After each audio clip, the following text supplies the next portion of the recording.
말년복을 좋게 만드는 방법 6가지에 대해 알아보겠습니다. 누구나 태어나는 순간 자신의 팔자가 결정됩니다. 팔자는 내가 태어난 년, 월, 일, 시를 말하는 것으로 사주에서는 태어나는 순간에 의해 결정된다고 봅니다. 그러나 중요한 것은 사주팔자가 결정된다 하더라도 이것이 인생의 전부를 결정하는 것은 아니라는 점입니다. 사주팔자는 음양오행의 원리에 따라 우리 삶에 영향을 미치는 기운의 흐름이 정해진 것일 뿐, 이것이 우리의 삶을 고정된 시나리오처럼 결정한다는 것은 아닙니다. 우리의 삶은 사주팔자가 아닌 우리 자신의 선택과 노력에 의해서도 변화될 수 있습니다. 사주팔자는 삶의 지표로 활용될 수 있으며, 이를 통해 자신의 강점과 약점을 이해하고 미래에 대비하는 방향을 설정할 수 있습니다. 우리가 태어날 때 정해진 팔자와 운명을 바탕으로 삶을 좀 더 긍정적이고 효과적인 방향으로 이끌 수 있는 방법을 찾는 것이 중요합니다.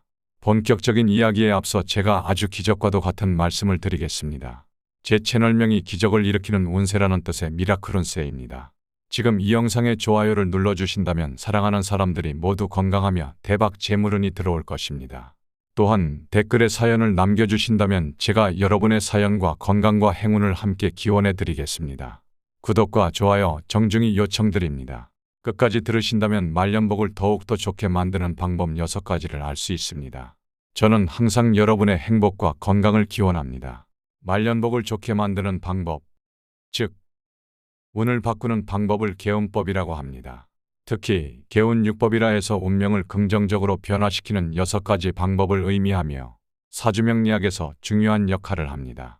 일반적으로 운명은 타고난 것으로 여겨지며 변경하기 어렵다고 생각됩니다. 하지만 사주명리학에서는 다른 관점을 제시합니다. 이 학문은 개인의 운명을 좀 더 긍정적인 방향으로 이끌 수 있는 구체적인 방법들을 제공합니다. 바로 6가지의 개운법이 그것입니다. 그럼 개운육법에 대해 자세히 알아보겠습니다. 개운육법 중 첫 번째 방법 참회법과 명상법입니다. 모두 아울러 기도법이라고도 합니다.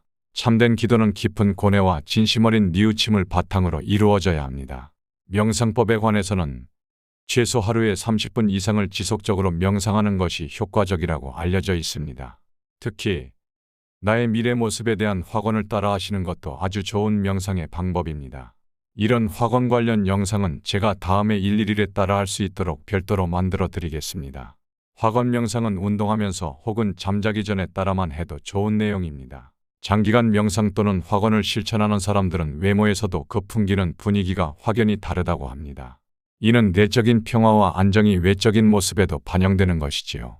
또한 긍정적인 에너지를 발산하는 사람 주변으로는 자연스럽게 긍정적인 에너지를 가진 사람들이 모이게 된다고 합니다. 이러한 기도법과 명상법의 실천은 단순한 습관을 넘어서 개인의 운명에 깊은 영향을 미치며 삶의 질을 향상시키는 데 큰 도움이 됩니다. 이를 통해 많은 분들이 자신의 내면을 탐구하고 삶에 긍정적인 변화를 가져올 수 있기를 진심으로 바랍니다. 개운육법 중 두 번째 방법입니다. 적덕법 혹은 적선법이라 불리는 방법입니다. 이는 남을 위해 선행을 베풀고 은혜를 베풀어 덕을 쌓는 것을 의미합니다. 남에게 베푸는 것이 운명을 바꾸는데 가장 큰 영향을 미친다고 알려져 있습니다.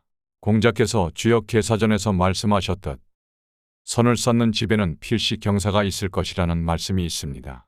선을 쌓지 않으면 명성을 이룰 수 없고 악을 쌓지 않으면 몸을 멸하지 않는다는 말씀도 하셨습니다. 적선의 영향력은 그야말로 엄청나다고 할 수 있습니다. 이는 특히 자신의 말년뿐만 아니라 후대의 자식운에까지도 영향을 미칩니다. 특히 명문가로 알려진 집안들은 적선을 통해 집안을 보존해 온 것으로 유명합니다. 이러한 집안들은 적선을 통한 보존으로 어떤 어려움에도 굳건히 집안을 지킬 수 있는 힘을 갖게 되었다고 알려져 있습니다. 이처럼 적선법은 개인의 운명은 물론 가문과 후손에게까지 긍정적인 영향을 미치는 중요한 방법입니다. 이 방법을 통해 많은 분들이 자신과 가족의 운명을 긍정적인 방향으로 이끌 수 있기를 바랍니다. 이는 단순히 현재의 삶에만 영향을 주는 것이 아니라 자식에게도 좋은 영향을 미칠 수 있는 참으로 가치 있는 행동이라 할 수 있습니다. 개운육법 중 세 번째 방법은 풍수법입니다. 풍수를 집터를 잡는 것 혹은 묘지를 잡는 법이라고 생각하는 분들이 많이 있습니다. 하지만 국토는 좁고 많은 사람들이 아파트에 거주하고 있는 요즘 세상에 그대로 적용하기는 쉽지 않습니다. 그래서 더 중요한 것은 생활풍수 혹은 풍수 인테리어라고 할 수 있습니다. 변화된 환경 속에서도 풍수의 원리를 일상생활에 적용하는 방법을 찾아보는 것이 중요합니다. 예를 들어 아파트 내에서의 방향이나 배치, 실내 환경을 조성하는 방법 등을 통해 긍정적인 에너지를 유지하려는 노력이 필요합니다.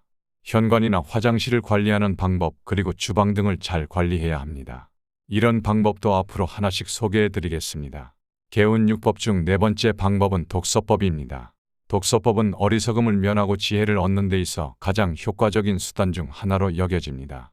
옛 성현들의 지혜가 담긴 책을 읽는 것은 운명을 긍정적으로 변화시키는 가장 손쉬운 방법 중 하나로 알려져 있습니다. 물론 통속소설이나 만화를 읽는 것도 그저 멍하니 시간을 보내는 것보다는 낫습니다. 하지만 가능하다면 수준 높은 책을 읽는 것이 더욱 바람직하다고 합니다. 자신의 전공 분야에만 집중하는 것이 아니라 비전공 분야의 서적도 탐독할 필요가 있습니다.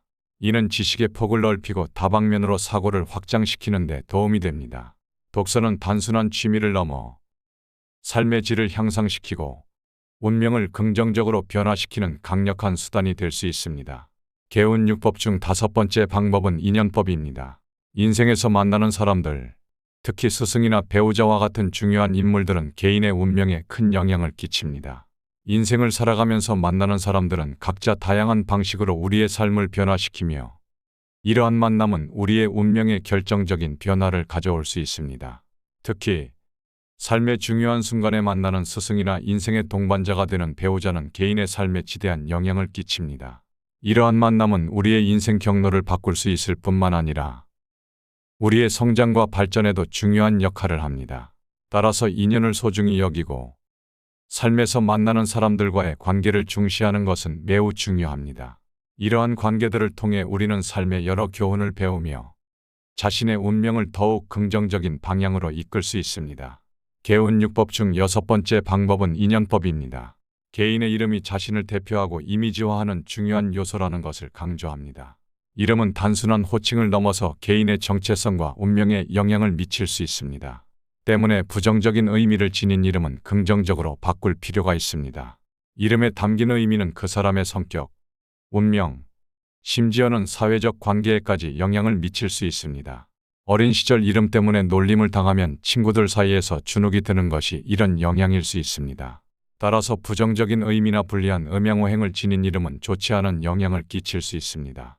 이런 경우에는 이름을 긍정적인 의미를 지니고 좋은 기운을 불러일으킬 수 있는 이름으로 개명하는 것이 바람직합니다.